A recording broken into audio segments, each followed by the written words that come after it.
हंसी, खांसी या दबाव और मैं संभल नहीं पाता। ये शर्म नहीं, एक संकेत है।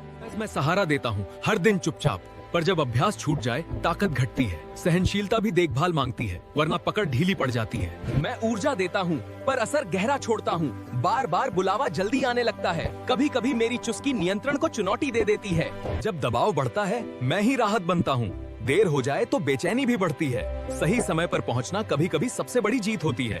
शरीर की आवाज सुनना ही मेरा काम है। समस्या छिपी हो सकती है, पर समाधान भी मौजूद है। सही समझ और देखभाल से संतुलन लौट सकता है।